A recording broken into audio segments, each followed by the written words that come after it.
change. They want me to change, but I ain't changing. Nah.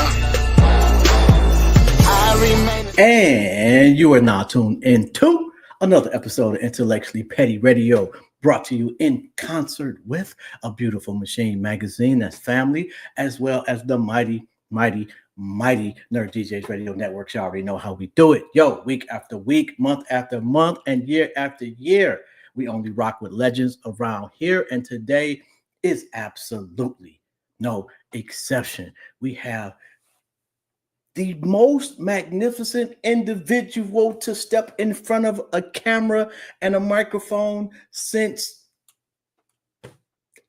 ankles and elbows. My guy, Corey Cofield. How you doing, King? Oh man, yo, that's the coldest intro I ever had, champion. Yeah, that's big. Yo, how's your family, man? Man, all is well, bro. All is well. Everybody's doing amazing, man. Life is beautiful. You know what I'm saying? Let me raise this chair up a little bit. Yeah, there I go. Yeah, life is beautiful, man. How about yourself? Oh man, like I was telling you before we got on air, man. You know, it's been a shit show before the show. Oh boy. Right. So if you out there and you see that the visual for me looks a little different, because I had to go back to some old school shit. But anyway, and let me make sure I get this right too, man. Self-made transformational speaker. Transformational guide. I'm sorry. Transformational guide. What exactly is that? Okay. Transformational guide.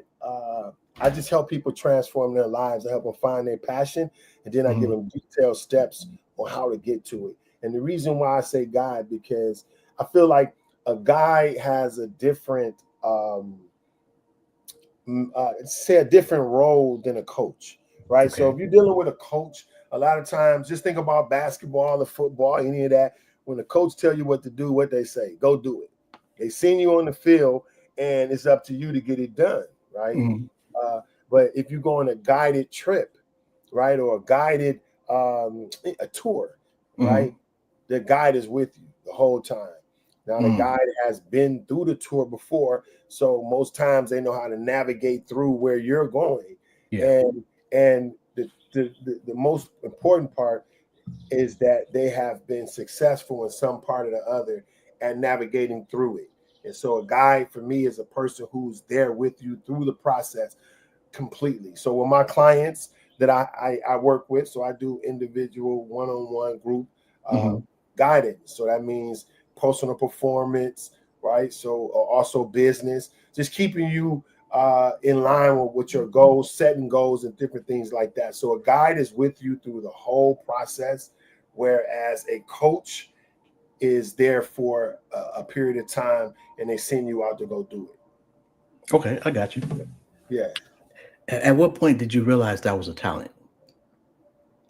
You know, it was always, I'm gonna make this little adjustment right quick to my lighting situation. Okay. Like it keeps glaring in my eye right here. Oh, I hate that. Yeah. So what you said? What made me knew I had that talent? Yeah.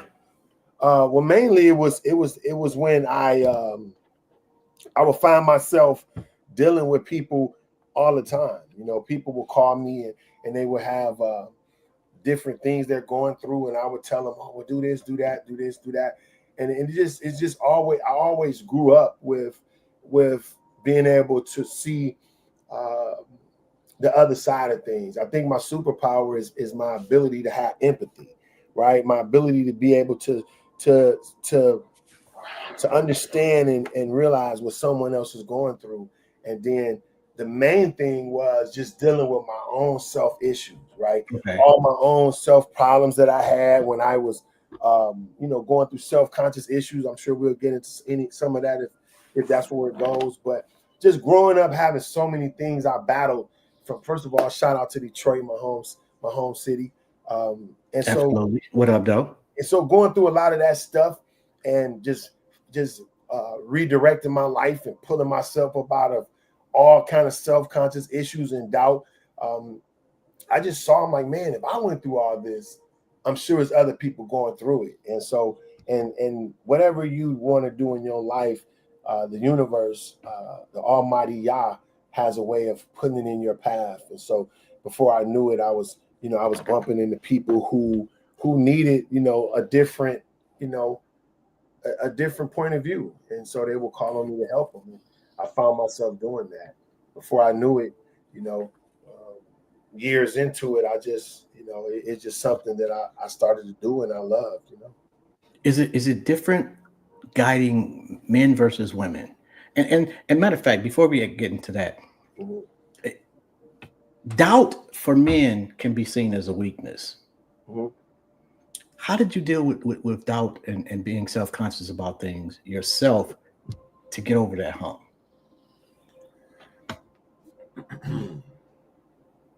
Doubt comes from not being prepared in one way or the other. Not, so you can have doubt because you're not mentally prepared for something. You feel me? So, so how I got over doubt is I started to prepare myself and get versed in the things that I was, going through. So just say, for instance, like, a lot of my self-conscious issues came from school and not being confident in myself when it came to school. Let me just trying to move something around quickly, man, because I see the light. And I also own a production company, man. So when it comes to lighting and all that, sometimes I be so anal on it, bro. I'll be like, yo, being dark too, bro. I ain't trying to be all burnt to your camera, bro. I gotta make sure shit is always. Yo, we putting the light directly on me, bro. We ain't with all that. Hey, man. Yo, matter of fact, I saw something else. What is a Sigma male? Oh, a Sigma male. Good question. A Sigma male is a male who is he may possess some of the qualities of an alpha male, right? Mm-hmm. An alpha male is a person who's a leader, who controls situations, who know how, who can lead, who can take on certain issues with and not be affected. So all know what an alpha male is. But the thing with an alpha male is it has to operate in packs, right? So a Sigma male possesses all those things, but can operate all alone. And I find that that's me. I don't have to have a group of people. I don't have to have a big crowd. None of that. You know what I'm saying? It's like I can get it done regardless. Yeah. So, and you seem to be that way as well, bro. Like just looking, even the stuff you're doing right now, you seem to have the ability to, I see a lot of stuff you function on your own. You self-starter. You don't have to have a group of people around you in order to do something and get something done. And so, that's what a Sigma male is. Did we freeze up here? I can't hear you. We're still rolling. I don't know. Check 1, 2, 3. Yeah, I'm not hearing you, brother. If we on, I think he may have dropped out. But yeah, he asked me a question as well as how did I get over doubt? And so I started to prepare myself when it came to doubt. I started to, the different things that I went through, I started to deal with it. I started to face the issues that I was facing. Like, so I had a lot of self-conscious issues about me being the color of my skin, right? I dealt with a lot of stuff being dark-skinned. And so I started to really just look at the reality like, wait, is dark skin really bad? You feel me? Am I ugly? Right? So I see you back, brother. I don't know what happened. It kind of went internet. Out. Yeah, my internet just said "fuck you" and turned off. Okay, yeah. But we kept the bar rolling for you. You know what I'm saying? And I was just addressing you. You asked me about the question of how I deal with doubt, and so I was just addressing that. And one of the things what I was saying was that doubt comes from not being prepared and confident in different areas, right? So you don't see Kobe doubting, you know what I'm saying, when he played, because he was prepared, he was well prepared, he knew what he wanted, he had a detailed plan, and it was all planned out. So a lot of my doubt came from self-conscious issues. like as you were getting the internet together, I talked about how, you know, being dark skinned was a lot of, I caught a lot of flack behind that. And that was one of the biggest things that I was self-conscious about, just was my skin complexion. So in that area, I just started to really break down the things that I was feeling. So I felt like I was ugly. So I had to deal with that. Look at, okay, ugly is in the eye of the beholder, right? So nobody can't tell me I'm ugly. I gotta feel that. If I don't feel it, it's not true. One of the other things I said, I wasn't as smart as everybody. So I started to look at, wait, the reason why I did bad in school because no one took the time to see that I was a different learner. So I'm a learner that you got to kind of put hands on. But standing up at the board, it takes me longer to process stuff. But back in those days, is either you got it or you don't. Yeah. And so I looked at, like, now I'm in a slow class, right? They put me in a slow class with people with helmets on, like, really. So I'm in this class. I'm like, what? You know, and so I started to break down those things. I said, no, it wasn't nothing wrong with me at that moment. I just learned differently. So no one knew that. And so they put me the stigma on me. So once I got to see, wait, I learned different. So it wasn't that I was less intelligent than anybody else. It was that I had a different process with learning. And say, bam. So I dealt with that, right? So you just go through, and then in the areas of speaking, right? I said, wow, I'm nervous to speak in front of people. So I went to Toastmasters, and I achieved my distinguished Toastmaster that teaches you leadership and speaking skills, right? So I just started to sharpen everything that made me doubt. And before you know it, it's no more doubt. I'm like, bring it on. Anybody, anywhere, let's talk, let's do it. Because, and then I think the main thing I got was realizing that I'm operating in my path. I'm operating where I am supposed to be. And so, listen, you know, everybody not going to see it like I see it. Your call is not a conference call. It just includes you. So everybody won't see it how you see it. So once I started to put those things in my mind, I shifted my perspective, I was able not to doubt myself. How young were you when you thought to yourself, I'm ugly? Man, that started early, bro. It started early because, you know, I'm from the D, right? So Detroit, bro, they gonna put it on you. Yeah, niggas. You know, every place is not like that. But I mean, every place is like that as well. It's not just like it's just Detroit. Yeah. But you know, you had to have tough skin. So I grew up, first of all, my family, you know, we all just the dozens. You know how that was back in the day. People don't do that as much now, but you know, in that day, everybody talked about you. Oh my God. They call it fried. You get roasted. Oh, man, in a heartbeat. They cap on you. So it all started from that because I was just, you know, I was just dark. I was mostly darker than most of the people around me. And, you know, ashy coming outside. And they just roasting you like, you old black ass, you know, black bark and all this. You know, you so black. You went to night school. They marked you absent. And all this, you darker than under the bread. You blacker than under the bed. You know, just all this stuff, bro. And that's hilarious, man. But it's fucked up that we do that to each other. Right, but you know how it is, man. People, you know, my brothers too. A lot of that stuff came a lot from my family because, you know, but you know, to this day, my brothers, bro, they didn't know, they wasn't trying to do that. They was young too. You know what I'm saying? So some of my stuff, my brothers done. They came to me, bro. I'm so sorry, Corey, man. I didn't know, bro. I'm like, bro, I didn't understand. So, you know, people just be who they are, man. It ain't like they're intending to hurt you. You know, yeah, you do dumb shit when you're a kid. Yeah. Although I will say that we have been programmed to divide ourselves. Absolutely. And that's just one of the symptoms. You look different. You know? Yeah, I mean that's actually I think that's a planned situation. Like, absolutely. You know, they can keep us divided, arguing amongst each other, even with the racial stuff. If you get all these people, the poor white people, you know, they fighting against the poor black people and everybody, right? But we all don't realize, look, they all poor, right? And so if they can keep you fighting and keep them fighting with this racial, they can keep devising all these plans to keep everybody down. Because the elite, when you get to that level, yeah, bro, it ain't about no color. It's green. I don't So disagree. what I mean by that is if you make it to billionaire status, like some black billionaires, bro, you got $1 billion. You moving how you want to move. You feel me? You got $1 billion. Look at the black. What's his name? The richest black dude in the world.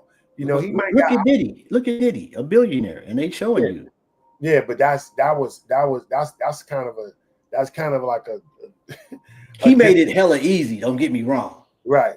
But if you think the rest of them billionaires ain't doing weird, freaky shit, just like that nigga was. Come on. But what I meant by that is on when it comes to the money part of it. Mm-hmm. You know what I'm saying? That's what I mean. Like nobody's stopping you from making $1 billion. Yeah. Right. Like you can go out and make $1 billion. Diddy showed it. You know, all the people, Jay-Z. You know, you got all these black people that went and got $1 billion. I feel like if anybody got $1 billion, I can get $1 billion. And what changed my life is I started thinking if anybody in my state, first of all, if anybody in my community is rich, I can be rich. And if anybody in my city is rich, then I can be rich. If anybody in my doggone country is rich, then I can be rich. And I started to see it like that, and that's what I mean by like nobody can just stop you from generating $1 billion or $1 million or whatever money you want if you really want to get it done. That's what I meant by when I made that comment. Of course, we know on the racial side, there's a lot of blocks and stuff they can put in your way if you don't got that right color skin. But overall, if you go out and get it, you know, you can make it happen. Let me ask you this. Being from Detroit, who do you think wears their money the best in that, has accumulated some wealth, but is showing the best path after getting that money on how to uplift our community? You mean from Detroit? Yes.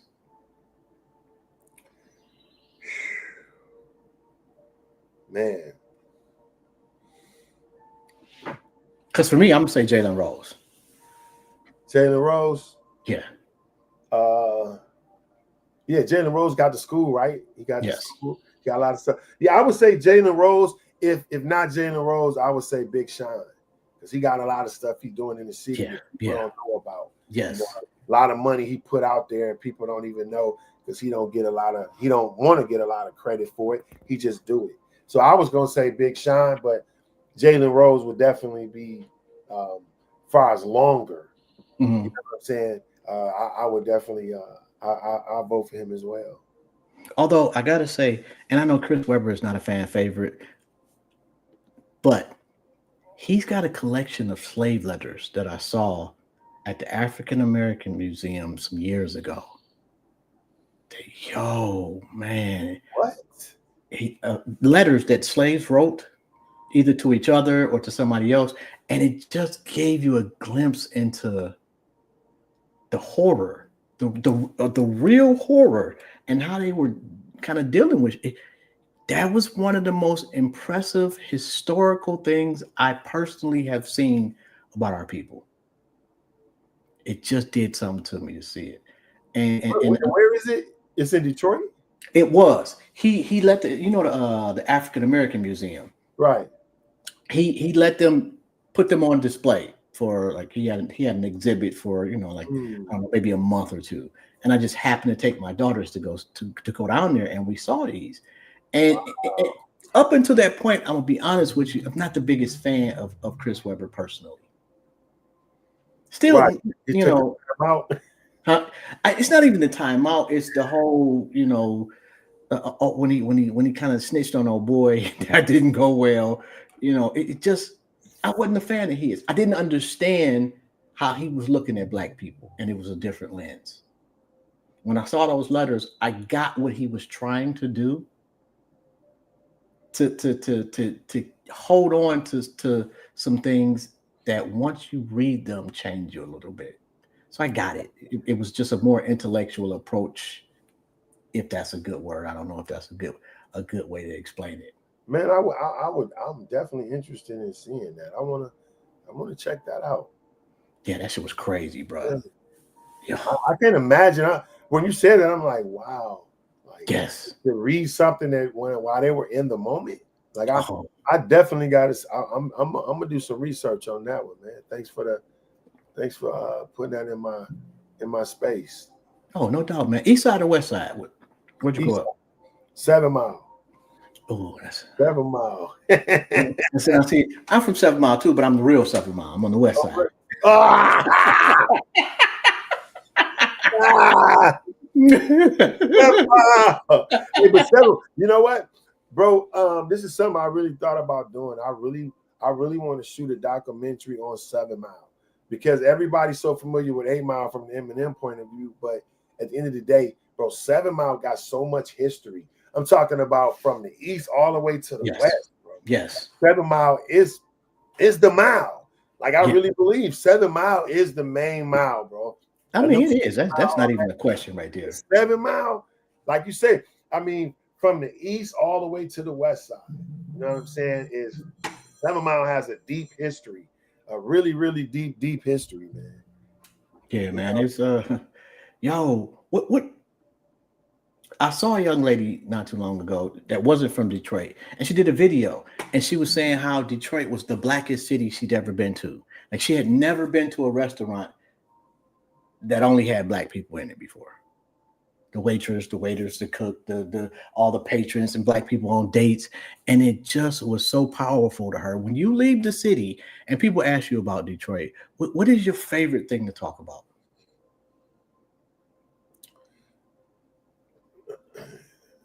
So I deal with this all the time when people hear you from Detroit. I'll be like, no, where you from? Like Detroit. Oh, yeah. And right away they go into some old dumb lie that they done got in their mind, like every other city, like Detroit is the absolute worst. Would you go back there? Absolutely. I got property. I'm looking to do some really big things for my city. Trust me, I'm putting the capital together, man, to be able to come back to my city and make a major difference. That's really in my blueprint, Mm-hmm. And so one of the things I like to talk about Detroit is the realness. You know what I'm saying? Like the city, most times if somebody don't like you, you're gonna know it, right? What you think? Is that true or not? Like if somebody like you, huh? Yeah, absolutely. Ain't no, and we don't even have to say anything. I could tell by the way you're looking at me. Like, right.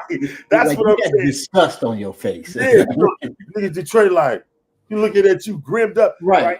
And so, but out here, I'm in California. I came here in 2005. So, but you can be in California around people, bro, that don't like you, but they'll still be, you would never know it. They'll just be doing little hating stuff behind your back to make you not win, little stuff like that. And I'm like, bro, in the city, if somebody don't like you, you gonna know for sure they don't like you, and then you're gonna know how to deal with them, and they ain't gonna be sitting around you with all that old fake junk.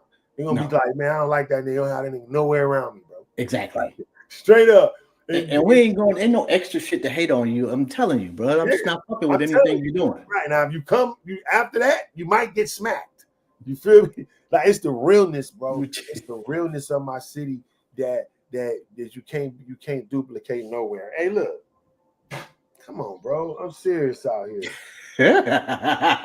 Come on, bro. I'm serious out here. We ain't playing custom. Yo, those is cold, too, bro. Front, those is Come cold. on, bro. Yo, my cousin just hit me up too, because I live in Cleveland now.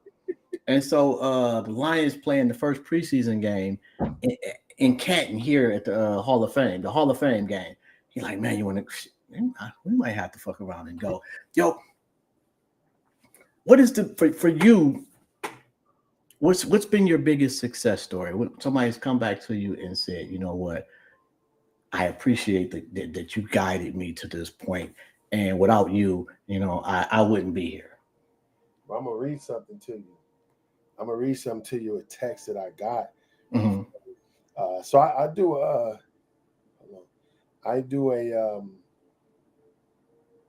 hold on, wait. So I a meeting every Monday. It's called the Mind Defest Master Society. The Mind Defest Mastermind Society. So it's a group of individuals that we put together who use their mind to attract their life, who realize what you think will be your life. And so they watch their words, they watch their conversation, and we hold each other accountable with goals, just high frequency people, iron sharpens irons, right? And so I put this group together. It's been a minute now. And so every Monday we there on Zoom, 6:30 p.m. California time, 9:30, and we got people from all over the country be there. And so people who have came has just testified like, yo, like my life is different. Like since I came to the Mindfest group, it's like I'm a whole different person because it matters how you talk and how you think. And so our motto is only see what you wish to experience, right? That's one of the things that I push. That's one of the perspectives that I push to people when I talk to them. Only see what you wish to experience. And people are like, what do I mean? So do a test, bro. Today, ask three people something about what they want, right? So just say, what kind of car you want, or where do you want to live at, or something like that. And most people, they'll answer that question with what they don't want, right? So they'll say, all I know is I don't want to live in the hood. I don't want to live on there all outside selling dope, shooting. I don't want that, bro. But what kind of car? I just want something that don't be breaking down on me. Good. I don't want to get the A to B. I don't want to get stuck in the middle. You feel me? Like, yes. So that's how. So we are programmed to think about what we don't want, and as you think, you become. And so before we know it, right? I just don't want to be broke, man. I just don't want to not be able to pay what I gotta pay. They're not gonna say I want to be able to make this amount of money a year to be able to do this. They're gonna automatically go to what they don't want. That's most people now. You got some people that maybe they don't do that, but most people are going to start with what they don't want. And so just getting people to say no, get a perspective of what you want at every minute. Keep what you want to see in your life in your mind. And the more you keep it in the front of your mind, the more you attract it to yourself. So those are some of the things we teach, and we go over, on the Monday night Zoom call, right? It's like, it's powerful. The last 4 weeks, we had a master class on Money Is My Friend. It's a book by, I think, Phil, I forgot the last name, but Money Is My Friend. If you haven't read it, read it. Because, it'll change your whole perspective on money, bro, and how we receive money. And I'm telling anybody that's listening to this right now, if you're struggling financially in any way, shape, or form, get this book. Because it will change. If you're struggling in any way, shape, or form, it has to do with your perspective on money. It has nothing to do with how much money you made or what kind of job you have. It's all based upon your perspective when it comes to money. Now, what you say the name of this book is? Money Is My Friend. Matter of fact, let me grab it. Let me see. Do I got it right here? I'm making sure I put a note in there. I mean, I ain't. This is one copy. Look, hold on. Let me get the other copy because I want to make sure people see this. You know what I'm saying? They got two different copies of it, and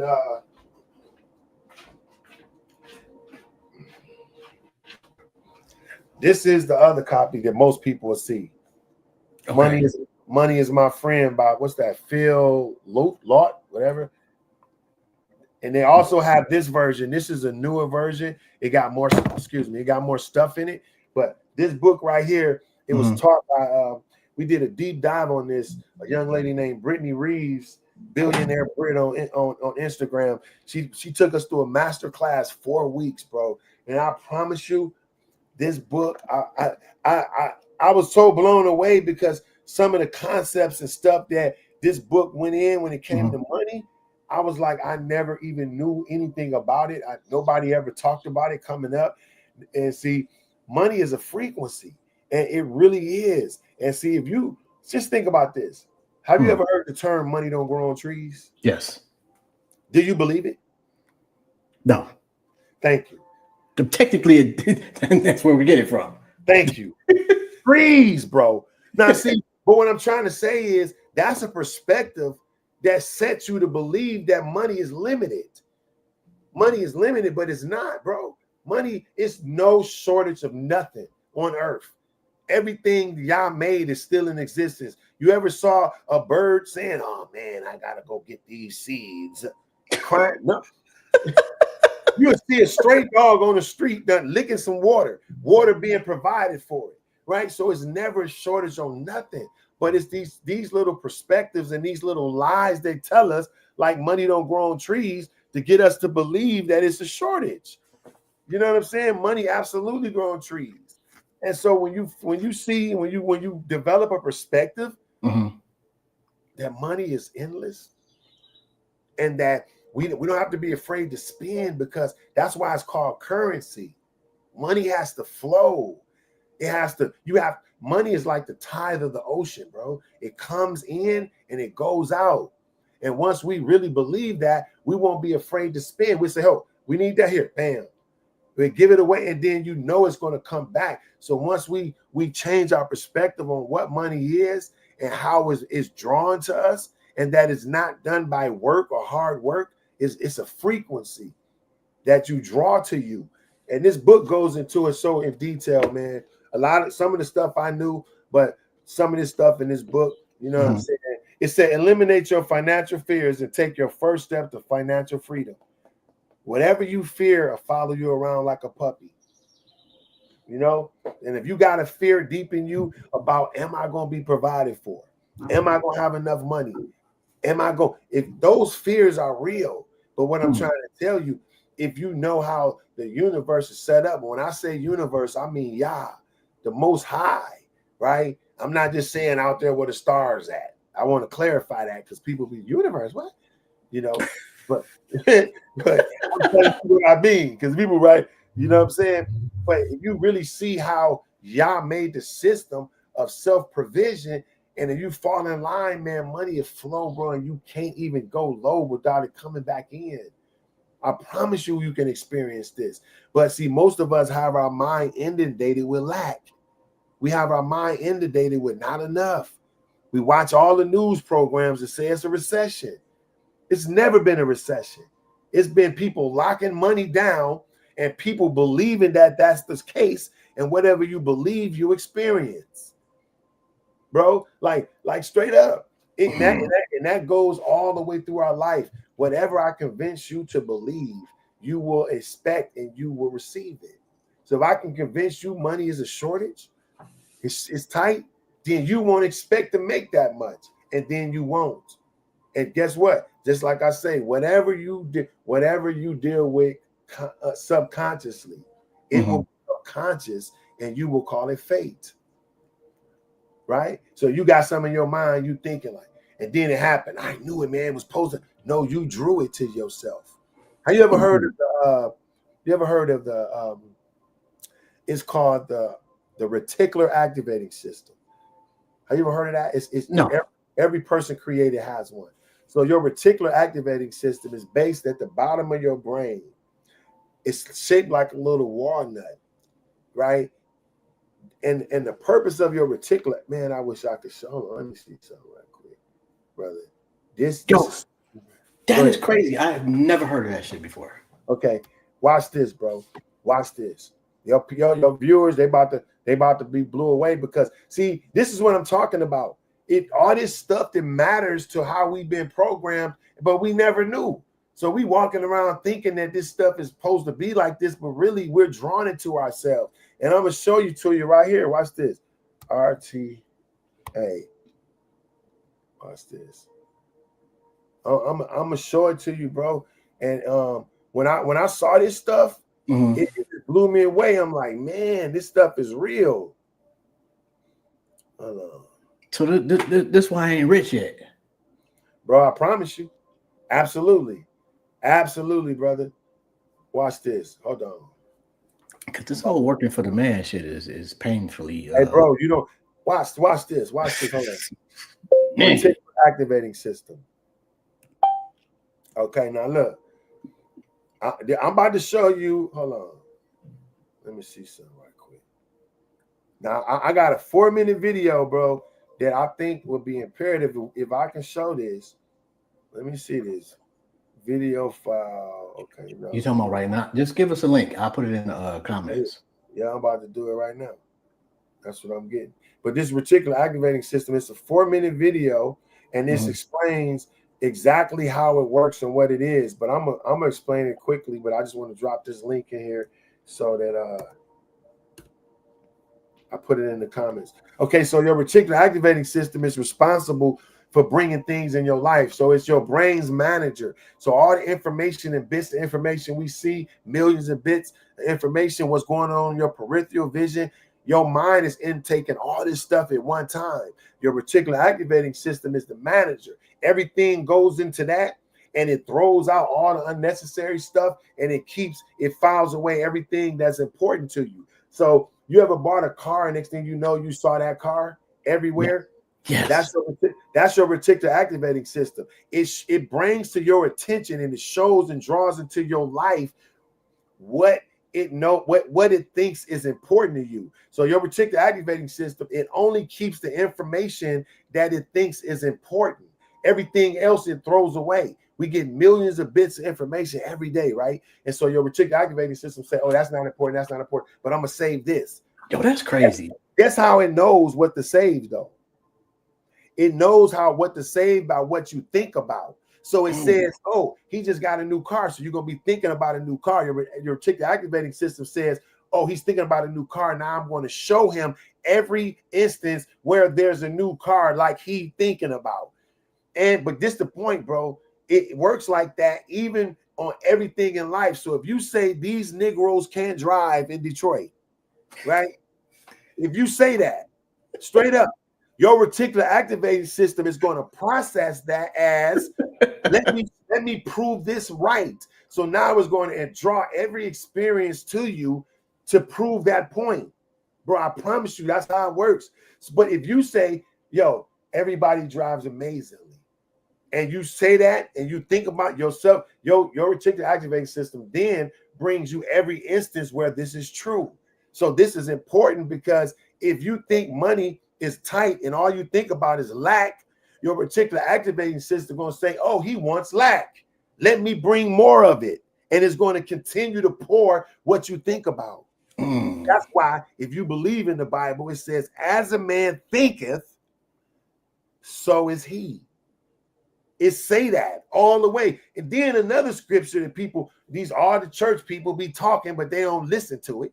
It says, whatever's noble, whatever's pure, whatever's on one accord, whatever's a good report, think on these things. God said that.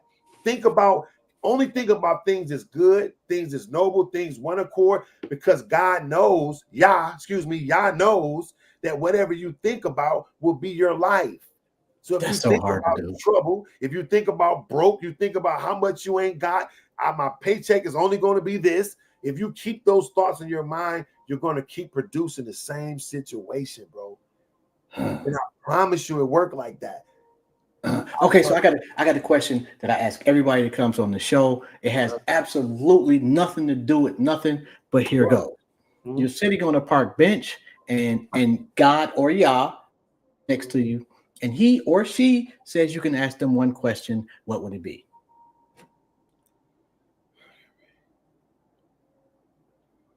That's a good question. What would it be? If I could ask one question. For me, that question would most likely be, how can I be more effective to help people? How can I be more of what I need to be to fulfill the call that I feel like I have? Right? Like that's my only concern, really. How can I be more effective, man? How can I help more people? How can I change the world more and more every day? That's really my only concern. And everything I do is meant to do that. How can I help somebody struggling? You know? Okay, I'm gonna go further, and I've never done this. Yeah. But God says, okay, I'm gonna give you one thing you can change. Mm-hmm. What you changing? On the world. You said in the world? Yeah. What am I changing?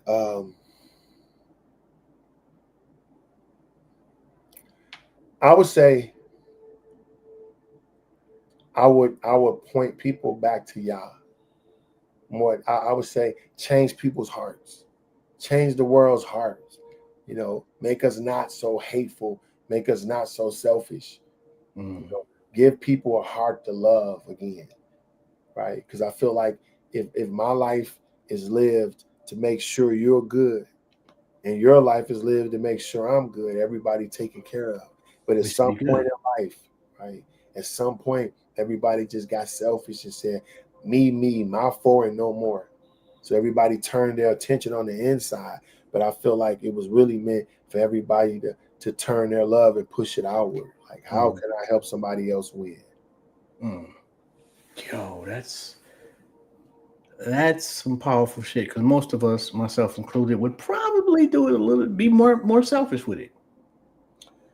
I mean, I can see how that's possible, but at the end of the day, I feel like if we have this, if we do it like that, everybody will win in the long run. Like, I wouldn't say, oh, just help me be rich or help me do this, you know, because I know if by me building up everybody. I made a song back in the day. I used to have a label deal with Universal, bro. I started in hip hop. That's how I started. And so I had a song called The Giving Tree. And it was about a place where everybody was provided for corporately. Like if you need a house, somebody gonna build it. If you need a car, somebody gonna give it. Like, and that's what the Mindfest Master Society is about. Building a community of people that we all have different things we do, but we all bring it to the table, and collectively in this big circle, we all take care of each other. Yeah. Right. So I do graphics and motion graphics. I shoot film, all that. Right. We got somebody else to do this, and we all come together. You need this. Okay, I do this. You need that, bam. And before we know it, everybody's provided for. And I feel like, bro, that if we did that, man, what an amazing world this would be. We turn this era. Yo, what's the significance of the music in the background?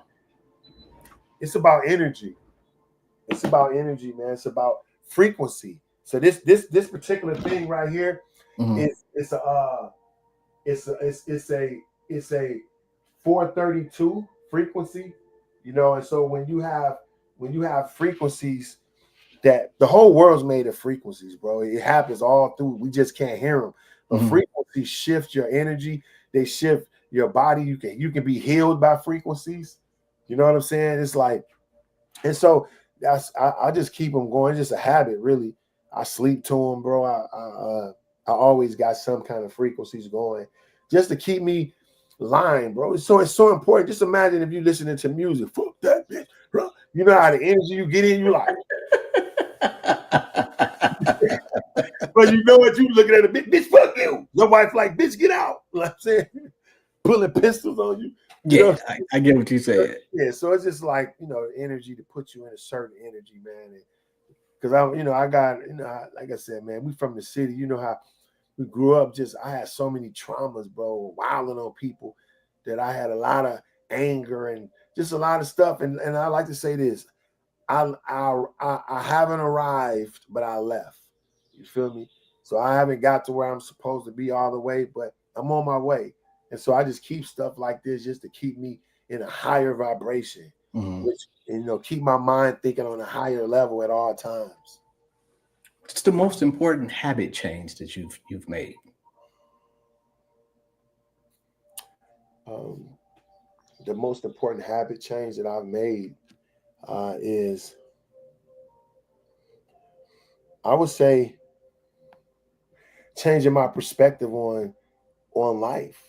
And changing how I saw stuff. Like I just explained, only see what you wish to experience. Like, it was a habit for me not, right? You know how you grew up hearing, when it rains, it pours. Yeah. There's always something. Yeah. You feel me? These were perspectives, bro, that programmed us to look for turmoil. You know, these were perspectives that's programmed us to expect things to go wrong. It's like a trauma expectation. Bro, yeah. You feel me? And when you got those expectations, you're going to experience it. And so I think I grew up with so much of that I just had, man, I just was always expecting something to go wrong. And so once I started reprogramming my subconscious mind and start only seeing what I wish to experience, it just changed everything. It changed how I saw everything else. And like I say, as you think, you become. And so I think the most effective habit that I had was just changing my perspective and the way I thought about life. If people want to use your services, how do they contact you? CoreyCofield.com. That's my website. I'm on social media, Corey_Cofield. You know, you can go through Instagram, TikTok, any of that stuff to be able to get me. But CoreyCofield.com, you can go send me an email. Yeah, that's also an author. Yeah. Oh yeah. God, you mentioned it. Damn. Follow Your Yellow Brick Road. You know what I'm saying? This is the book. This is my book, y'all. You can get that on my site too. Follow Your Yellow Brick Road. Your passion leads to your provision. Right? So this book teaches people how to find their passions. Just like you doing what you love, bro. Did you know I read a statistic say 86.7% of people wake up every day and go to jobs they hate and in relationships they don't want to be in. Oh, that job should hit home right there, bro. Yeah. And so when I realized that, I started to say, wow, so your passion will create your provision. And so that's why we got to focus on what you love and your gift. That right there is meant to make generational wealth for you. So I would tell people, listen, start finding what your passions are again. Start finding what you were built to do, because those things is what create generational wealth, like Walmart, McDonald's. You know, all this stuff was somebody's dream, right? And next thing you know, now they got the whole world working for them. But you was meant to have your dream, bro. So let me tell you, even what you're doing right now, is you know the number 2 way to make millions of dollars right now is content. First is tech. If you make a Facebook or Instagram, something like that. But the next thing is content, bro. I'm talking about. I heard a billionaire talking about this. He say, bro, content is it right now. So if you go hard, if you look at it like I'm shooting content, that's why I stream every morning. You see on my end of the morning shift with Corey Cofield, I stream Monday through Saturday, right? I stream on all social media platforms. Bro, content is it. So you can start just build content, right? I'm talking about Netflix looking for it, Hulu, Zoo, Tubi. All these people are looking for content more than ever, bro. But back I shot commercials for Netflix, and it was so hard to get that. Now, bro, everybody looking for content. You know what I'm saying? So I would say, how did they find you? who? Netflix. Yeah. Well, I have a production company called I-60 Studios, and so I was just doing, you know, I worked for NBC as well. I worked on Days of Our Lives, so a lot of the stuff I was doing already. It's just, you know, people just knew me for filming, and so Days of Our Lives, though. Yeah. No, that's crazy. Yeah, that's crazy as fuck. Yeah. I worked on Days of Our Lives for like 3 years. Yeah. Oh my God, man. Yeah, rest in peace. My grandmother would love you. Hey,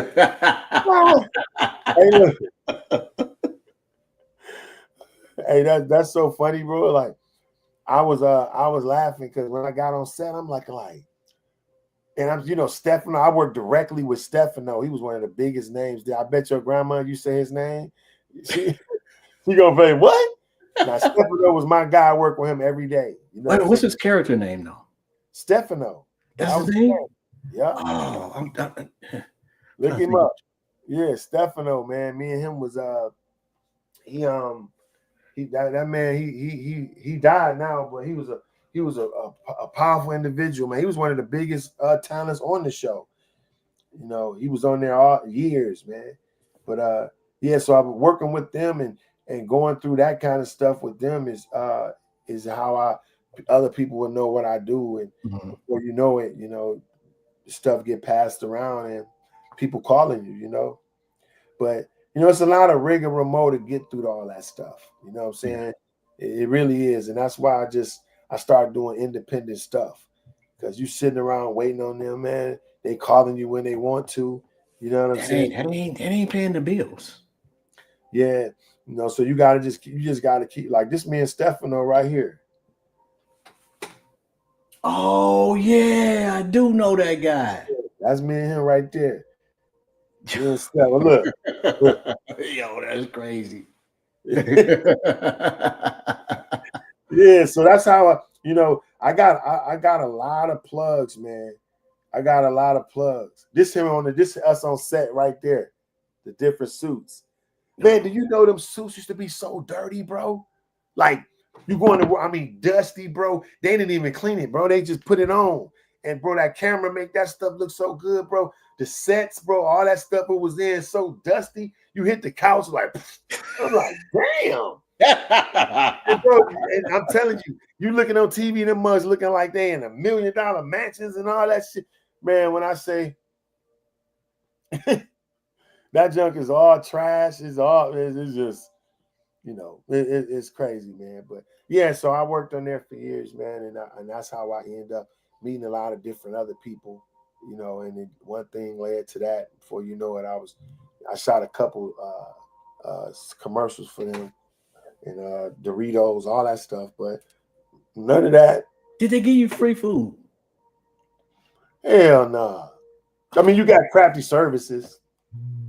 Let me take that back. You get lunch and all that. Yeah. No, I'm talking about like Doritos for the next year or some shit. Hell nah. That's what I wish they would have. They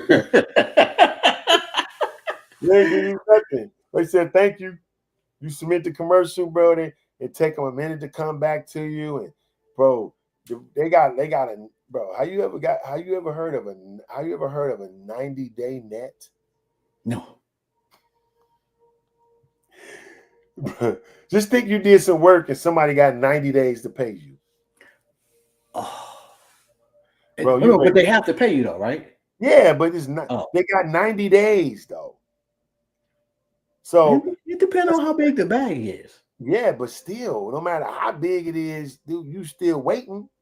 So you got to have a bunch of big bags, because just think about if whatever you shoot for them, you wait 90 days for your money. Mm-hmm. And they got you where you shooting every day, right? So it ain't like you can just go out and do other stuff. You got to shoot their stuff, or they'll get somebody else. And it's 90 days after you've turned in the product. That's what I'm trying to say. It ain't even the day you shoot it. It's the day you turn in the product. After they get it, they got 90 days to pay you.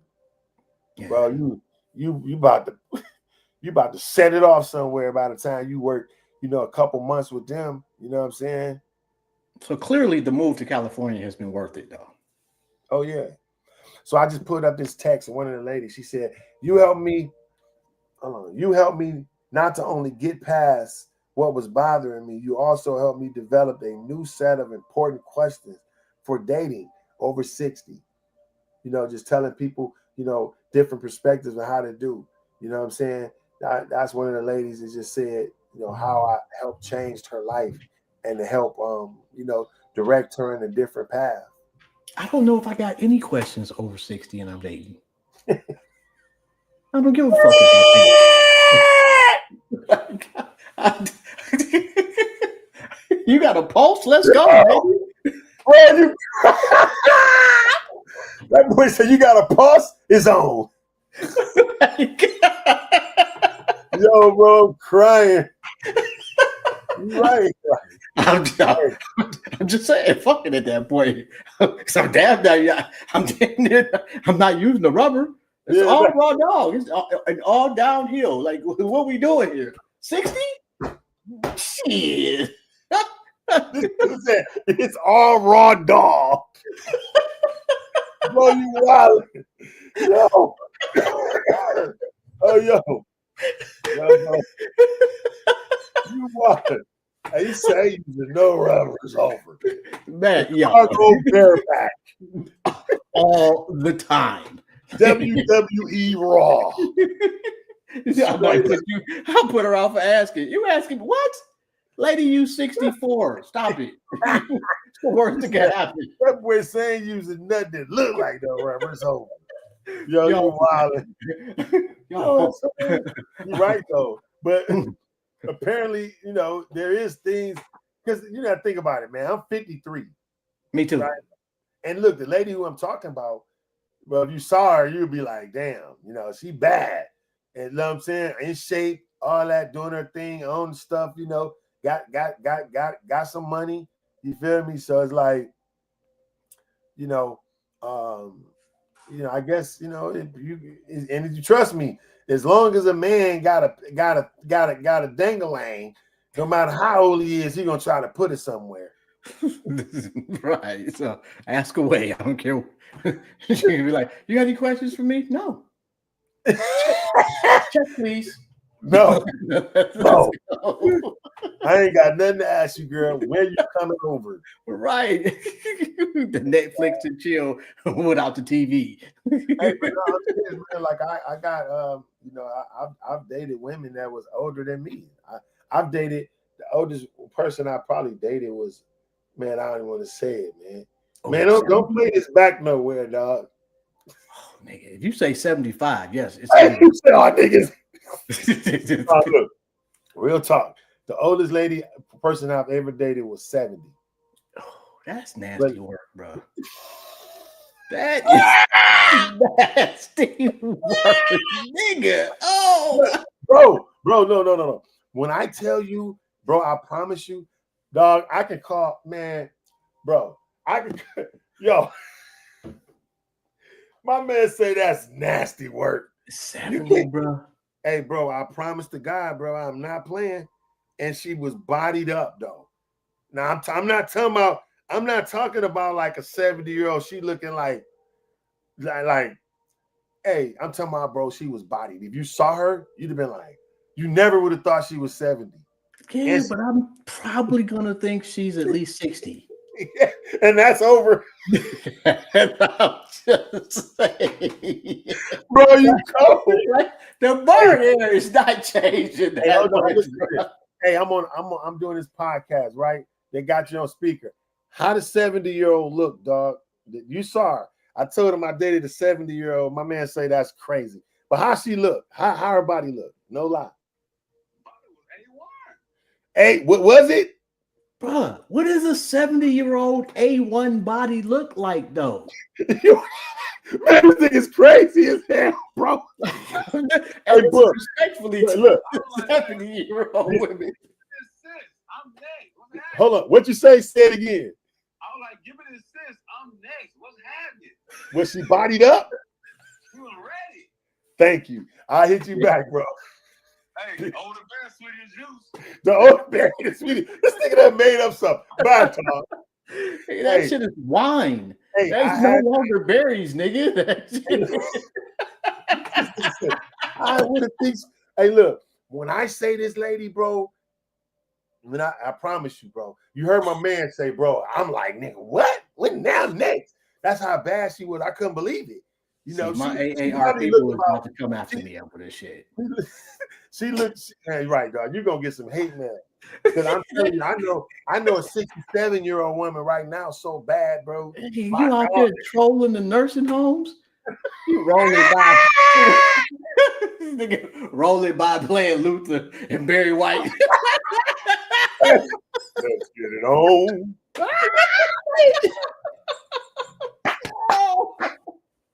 My man say you trolling the nursing home, nigga. What you doing? Oh, yo, you wild. God. Oh, you wild, bro. You got me sweat laughing at your ass, bro. Damn. Hey, bro, you about to some older woman about to get at you, bro. Oh my God. Hey, look, y'all see, it ain't me, it's him. All right. So y'all see y'all messages, don't send it to me because I mess with y'all. I mess with y'all. It ain't me. Yeah. I'm yo, cool. You got me sweating, bro. On the 70-year-olds. If you're out there, please don't get mad at me. But don't DM me either. Please. Anyway, yo, man, I can't possibly thank you enough for this conversation, but I absolutely needed this shit. Hey, I Yo, appreciate you, champion. yo, but yo, check him out. And he already put it up there in the comments, CoreyCofield.com. Make sure y'all go out there and support. Yo, and check out the morning shift. Everything that he is doing, man. This has absolutely been a phenomenal conversation, bro. Thank you, brothers. Hey, hold on, one more thing. Check out my custom merch, Make America Dream Again. And I do not support any political party, but I feel like we've walked away from our dreams.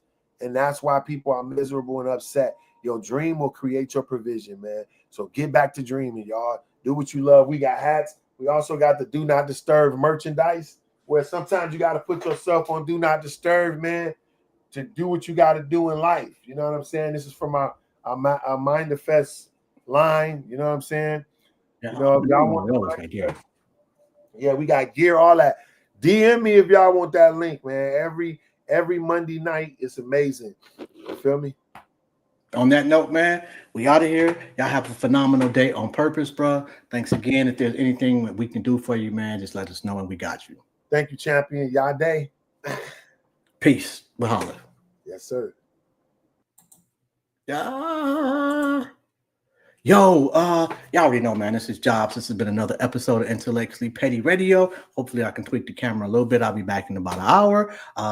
We got Marcus Woods and Sierra coming on to chop it up about the greatness that is them. Anyway, I'm out of here. I'll holler at y'all in a minute. Peace.